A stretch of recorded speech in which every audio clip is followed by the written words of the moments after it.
बैठ गए साहब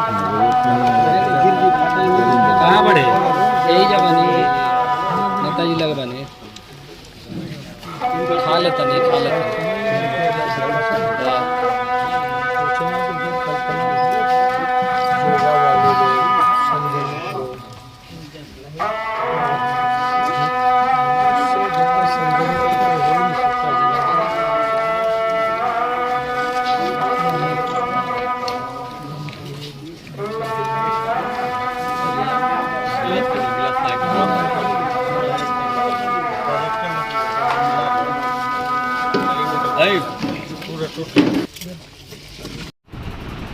निश्चित रूप से ओसामा जी बहुत मजबूती के साथ लेके आ रहे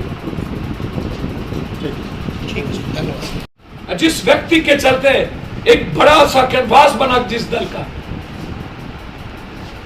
वह दल और वह परिवार इस तरह से दूर होगा या कभी कल्पना नहीं की जा सकती। लालू यादव जी के बाद यदि पहली सिंगल कतार होती तो शहाबुद्दीन जी होती, परिवार नहीं। और मैं एक बात बहुत विनम्रता के साथ कहूंगा, एक व्यक्ति जिनको लालू यादव ने विरासत दिया है, उनकी भूमिका शहाबुद्दीन जी के व्यक्तिगत जीवन और राजनीतिक जीवन में संधि होना बहुत क्लियर मैं आपको, उनके तरीके, उनका आचरण, उनका चरित्र, उनका कैरेक्टर, उनके राजनीतिक परिपक्वता और परिपक्वता बिल्कुल, और वर्तमान के नएपन की राजनीति। लालू यादव जी के बारे में मैं इतना कह सकता हूं कि आज जिस परिस्थिति में है, भले वोट के वो ना आए पार, लेकिन लालू यादव जी को आहत तो हुए हो, कष्ट तो हुआ हो। उस वक्त जन्म नहीं हुआ था लालू यादव के बेटे का, जब परछाई थे शहाबुद्दीन जी, उसके 91 में जन्म हुआ।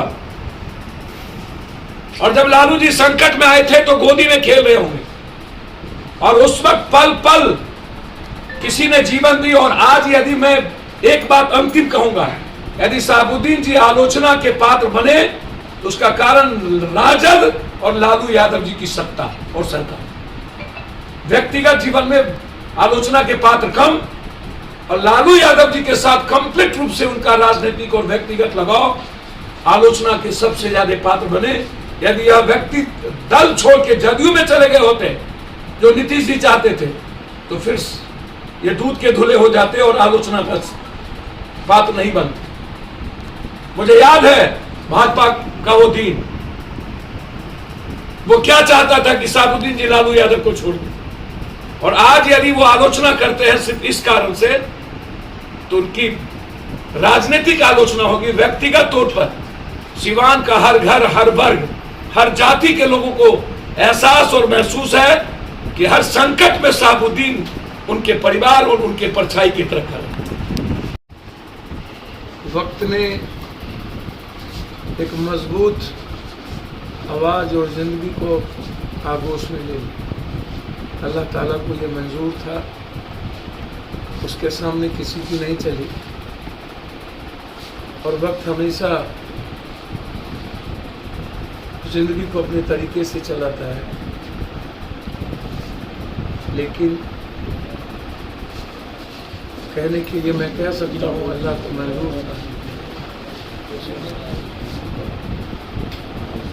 लेकिन फिर कोई शहाबुद्दीन जन्म नहीं,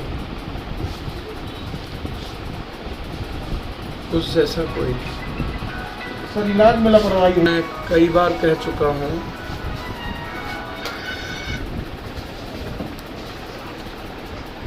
एक ऐसा व्यक्ति जो शारीरिक, मानसिक और आध्यात्मिक रूप से, वैचारिक रूप से, नैतिक रूप से बहुत मजबूत इंसान, योगा करने वाला एक व्यक्ति, संयमित जीवन जीने वाला एक व्यक्ति,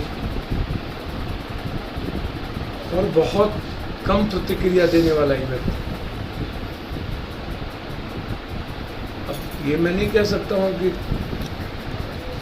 वक्त और बीमारी ने क्या किया, लेकिन मैं यह कह सकता हूँ कि जो परिस्थिति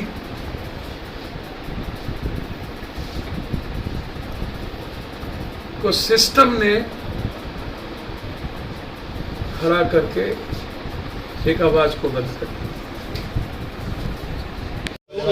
लोगों हटा ही दीजिए लोगों ना। कोई शब्द है क्या? सब कुछ तो खो चुका है। एक आवाज जो सबका, जिन्होंने कभी फर्क नहीं किया किसी भी समाज, धर्म, मजहब, वर्ग, वर्ण, सबके लिए जिए उन्होंने।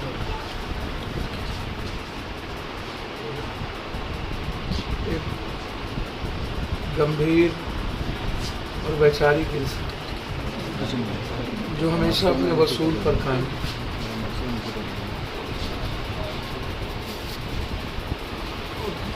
जिनका अपना कोई जीवन नहीं था, हमेशा प्रिंसिपल के साथ जीवन, राजनीतिक रूप से भी विचारों के साथ खड़े रहे, सामाजिक रूप से भी कंप्लीट रूप से इस इलाके में जो सामाजिक और राजनीतिक चेक एंड बैलेंस हुआ करता था, समाज को कंप्लीट एक न्याय, एक जस्टिस, उस व्यक्ति के रूप में उनकी पहचान। अलग बात है, बहुत सारी घटनाएं, बहुत सारी राजनीतिक प्रतिक्रियाएं, वो चलता रहेगा, वो चलता रहता है। जो लोग जीते हैं दूसरों के लिए, कई तरह की आलोचनाएं होती हैं, लेकिन मैं व्यक्तिगत रूप से कह सकता हूँ, एक साथ एमएलए बने, हमारा और उनका व्यक्तिगत रिश्ता